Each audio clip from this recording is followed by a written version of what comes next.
Everyone hits a bump in the road. What do you do with it? Be inspired as we explore the ways people experience, navigate, and manage the ups and downs and twists and turns in this road trip called life.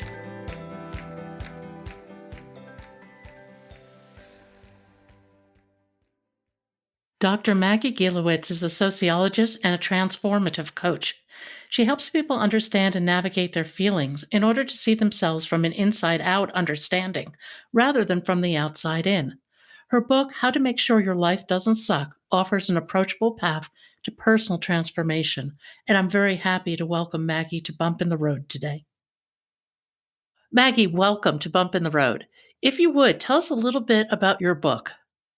Hi, Pat. I mean, it's been such a journey that I actually had to sort of really rewind way back to remember how it actually all started. I suppose it started from my own moment when my sort of awakening or a shift of perspective or whatever you want to call it happened. It was 9 years ago now. I can't believe it. And it was an incredible life-changing moment for me, which I'm sure that we're probably going to talk about it in a bit more detail later on. At that point, however, I never thought that I would write a book.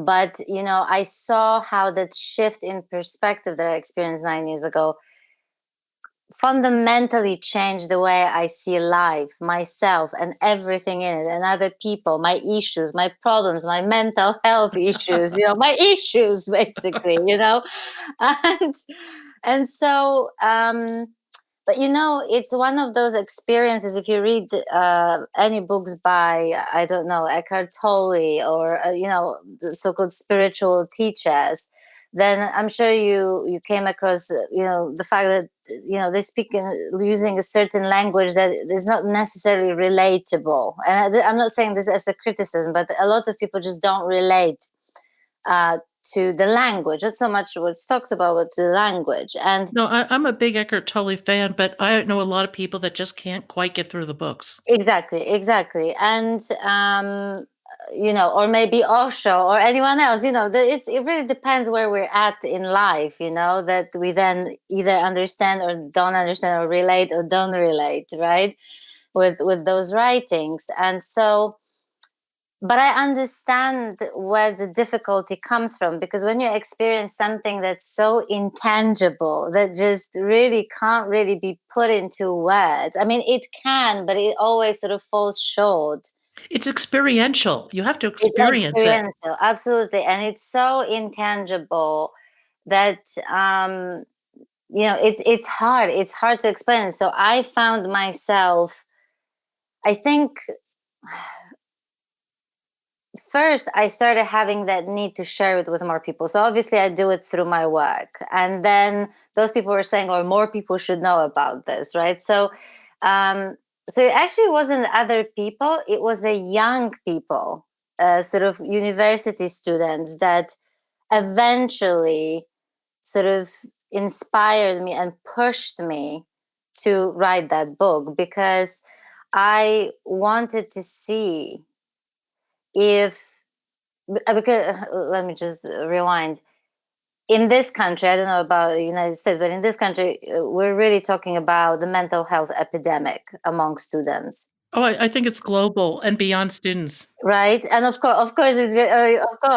But there's been a moment a few years ago where it really looked just tragic. Just like like what is happening. And I started asking myself this question: what can I do? Because remember, I started my career in academia. I was supposed to become a university professor. I finished my PhD and I quit because I just didn't want to do it anymore. Um, but I'm still very passionate about teaching. I'm still very passionate about helping young people. And I thought, I need to do something, right? So I designed these 2 courses based on everything I know, everything I do working with other people.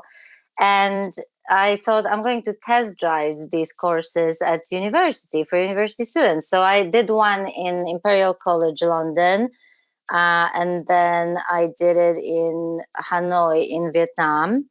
And it was incredible. Because I thought to myself, if I can find the language to describe, a different way of looking at their mental health and how they could deal with it, then if those young people will resonate and understand it, then everyone else will. That's really interesting Yeah. that you test drove this in England and Vietnam. What Yes. were some of the things that came out of that? I mean, I suppose one of the greatest things that came out of it was I mean, obviously, different students took different things out of that course because we've covered all kinds of things. I also helped them look at how to design their life from the inside out. So rather than going for jobs that are expected of them socially, culturally, by their parents, but to follow their passion, to follow their inner guidance. So we covered a lot. So, but in terms of their mental health, I think that their biggest sort of what was a revelation to them was that the fact that they are having highs and lows and ups and downs mentally doesn't mean that there's anything inherently wrong with them. And I think it was terrifying to me to hear how so many of them thought that they were inherently screwed up. Apologies for my language, but And across both cultures, it was a universal feeling. they really felt that just because they are suffering from a bit of depression or anxiety or something, there's something inherently wrong with them, that they need some kind of diagnosis, that they're just done for life. It's like, and then the diagnosis, even if they got one, was like a sentence, like there was no way out. But I think one of the biggest moments for me personally where I, cried buckets was this student, this girl, who basically emailed me after the course in London. And she was actually from Vietnam. And she said to me she was in therapy for 7 years. And she said every session, and by the way, I really want to underline that this is not a criticism of therapy or therapists. This is not personal. This is just something that she talked about from her experience, that she's been to many therapists. She said, I don't understand how talking about my problems is supposed to make me feel better. And she said she felt worse every time she would leave therapist's office, and she was having several suicidal attempts. And she emailed me and she said, I have no idea what happened during that course, but she said, I still have suicidal thoughts, but they don't freak me out anymore. And I know I don't have to act on them. And I know that there is nothing wrong with me because I have those thoughts. I mean, I just couldn't believe, the what I've heard, because this is when I realized, oh my God, this is, and both students and her story in particular made me go, I need to write this book, because if I can do this somehow for one more person, two more people, three more people, that will see themselves, in a different light, and change their relationship to their mental health issues, um, then that's huge. So basically, I have to thank those young people, because they helped me find the language. They helped me basically come up with this whole idea and push me to write it, and this is how it happened. I have a quote from your book that I just love. Hmm. When people look at life from the outside in perspective, their stories, their beliefs feel very real to them, and Hmm. in their minds, they justify what they do or say. The inside out perspective allows us to see people beyond their words, their stories, and their actions. Hmm. And I love that quote because it speaks to the universal emotions of compassion Hmm. and empathy, which I think can only come from the inside out. Yeah. I mean, this is a completely, this is a completely different way, you know. And by the way, I think the majority of us are sort of raised in this belief that our feelings come from something else, right? The weather spoiled my mood. What the person said spoiled my mood. He made me unhappy, she made me unhappy, and so on and so forth. And it's innocent. It's not that we choose to see it. It's just sort of we're raised, we're conditioned to see life and other people this way. And so no wonder that, life feels pretty heavy when so much of your well-being is attached to so many external things, be it your job, other people, the circumstances, right? But when you realize that, life happens, people say things, life is, like some people say, a contact sport. You can't control what's going to happen to you, right? But when you realize that how you experience it, how you feel about anything comes from nothing but a thought in a moment, you know then everything changes. Everything changes because it really is a sense of, um, and it's not that we're not thinking on purpose. Thought is just an energy that ebbs and flows, comes and goes and changes, and depending on what our awareness focuses on in a moment, what kind of thought we're focusing in a moment, that's the thought that's going to give us a certain feeling. The trouble is that for the most part, this process is so subtle and sort of happening sort of behind the scenes, our thoughts coming and going, that we don't even realize. All we experience is the byproduct of our thinking, of our thoughts in a moment, which is a feeling or emotion, right? And so, this is why people have such a hard time seeing it for the first time, that their feelings and emotions come from nothing but a thought in a moment, which is also completely normal. It took me ages. I was, my first 3 months with my mentor, who introduced me to this inside out understanding. It was a battle of intellect versus versus higher mind. It was like, but I was constantly just debating and discussing and questioning, and and fighting it until I had to sort of give up. And actually, the moment I gave up being, because think about it, Pat, we have so many beliefs and that we are used to, that whenever something new is presented to us, for a lot of people, even the ones who consider themselves open-minded, the immediate reaction is like, no, this can't be possible, this can't possibly be this way, right? So we basically check whether we agree with it, and if we don't agree with it, we dismiss it, right? Absolutely. Thought is almost like our default mode, and with thought goes judgment. Yeah, of course, yeah. And judgment is based on what? Thoughts? Some experience, maybe? Which is why our experiences are so, which is why you can have, 5 people witnessing the same situation or reading the same book or witnessing the certain behavior, and there will be 5 different experiences, and 5 different reactions to those very same things.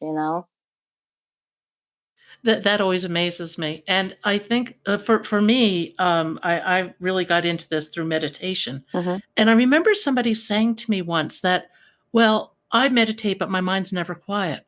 Hmm. And I thought, well, that's interesting. That's your experience. For me, the experience of a quiet and still mind has been just revolutionary. And once you learn to access that, you can have it all the time if you choose to. Yeah, absolutely. And I think this is one of the reasons I always say that, you can be in a meditative state even in the midst of some kind of shitstorm happening in your life. Like, you really can. Because again, but it comes from realizing that, we are so much more than our body and our feelings and our emotions, but we are so attached to this form. We so identify with this form. And so when we do that, um, all these things are so important. Everything is so dramatic. Everything seems to, I have to do something about it. But when you realize that we are part of a sort of greater intelligence, the intelligence behind life that is formless, that continues, or some people refer to consciousness, so that thing that basically continues to be there once we leave this, you know, this form of the human body, right? When we look at everything from this perspective, it's not about what happens as a result actually is that you're able to, it's not that you stop feeling things, it's not that you don't have ups and downs and highs and lows, it's not that you never struggle, it's just that you have a very healthy attitude and relationship toward your human experience And I you think know struggle is inherent in the human experience, don't you? It's how we learn. I'm not sure it's inherent. I think it looks this way, and I can see how a lot of people could find an evidence. Just like some people say, that pain is required in order to experience change. I have seen many people being incredibly happy, experiencing incredibly shit. There's nothing going on. There's no backstory, dramatic backstory. So, I think it's in the realm of our beliefs again. It's a belief that struggle is inherent, but according to whom? Why does it have to be inherent? Like, who said that?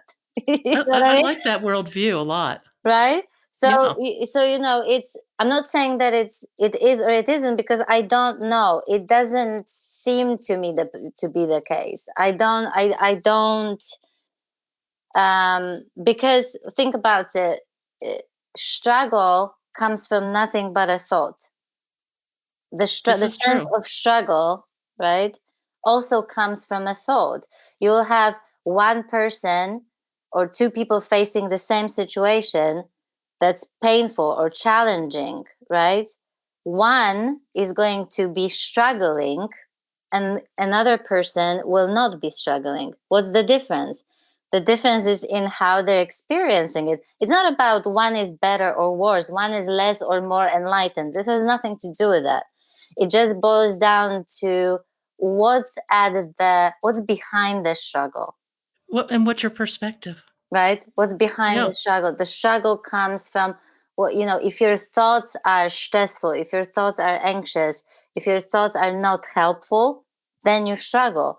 But if you, in the midst of even a challenging situation, have that you're in that meditative state, even though you're experiencing this situation very much so, it's happening, it's real, then you're not struggling. Then you're just going with the flow.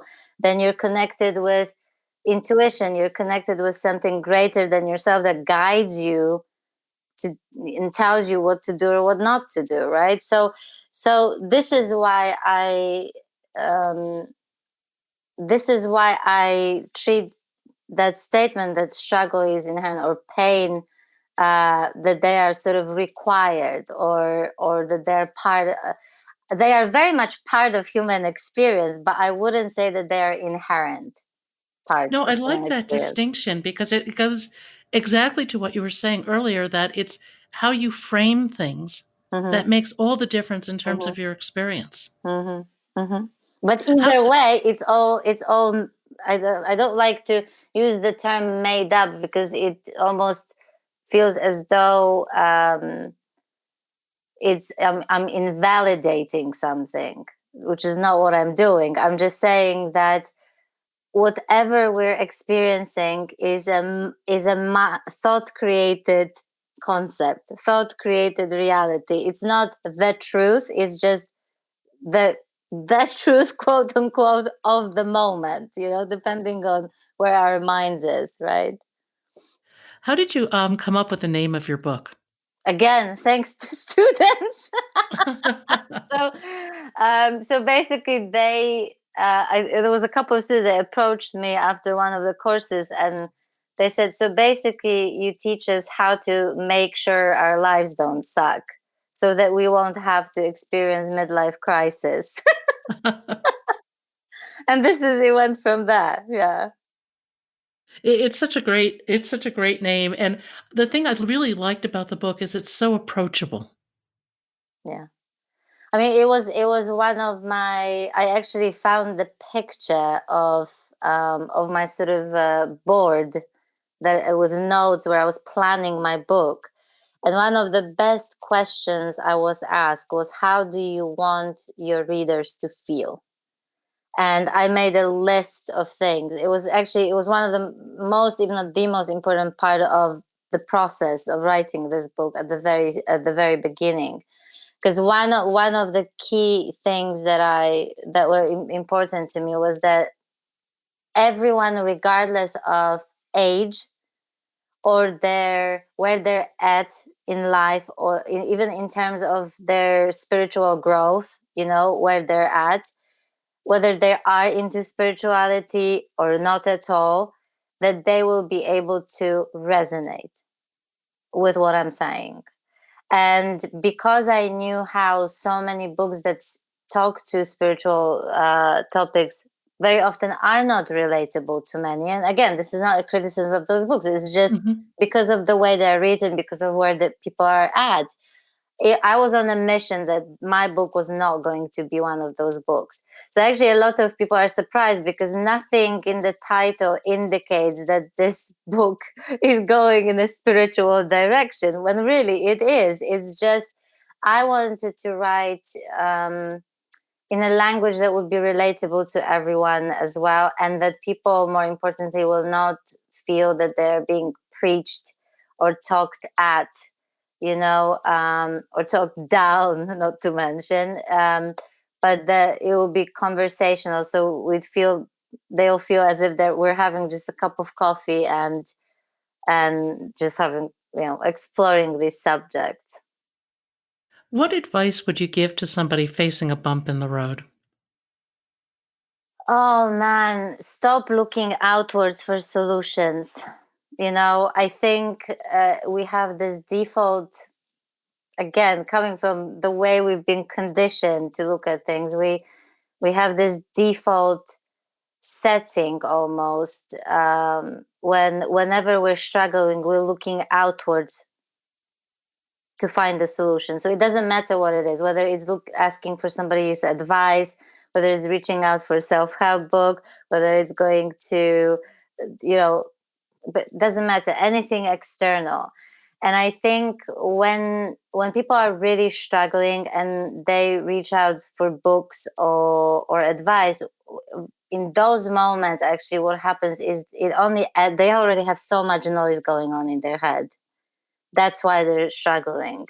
So when they start adding on to this, all this advice and all this information coming from books or other people, it just adds up to the noise, and and very often it really causes, you know more problems as a result than anything else. Um, go within, and I know, as crazy as it sounds, because people are like, what does it mean? It basically means start from not looking outwards. Start from not looking anywhere else. Start from yourself. Literally, just sit down, put some quiet music, go for a walk, whatever. It's important that you do something that works for you. And the best place to start is to look. You have to know yourself. You really have to know yourself to know what works for you. So if you don't like to meditate, don't. Just because other people meditate and it works for them, that's great.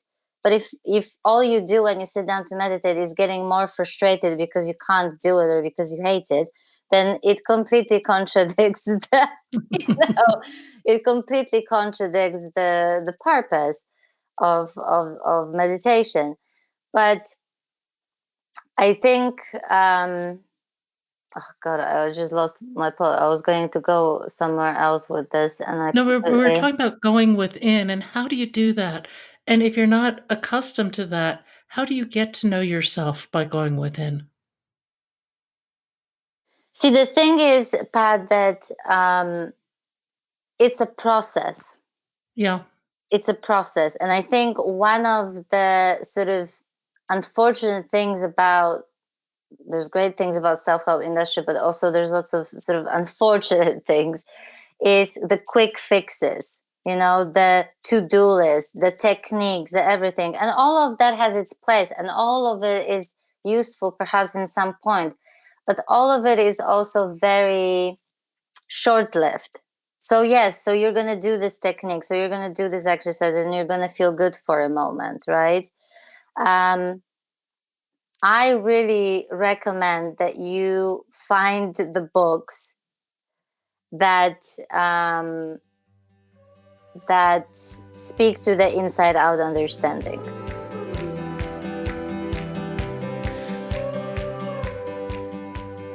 Thank you for joining us today. I hope you found something in today's podcast that inspires you along your own life path, because sometimes a bump in the road is actually a portal into a more conscious and meaningful life. Bump in the Road is a production of Cancer Road Trip. Subscribe to the podcast, follow us on social media at Cancer Road Trip, and you can learn more at www.cancerroadtrip.com. Until next time, be safe and be well.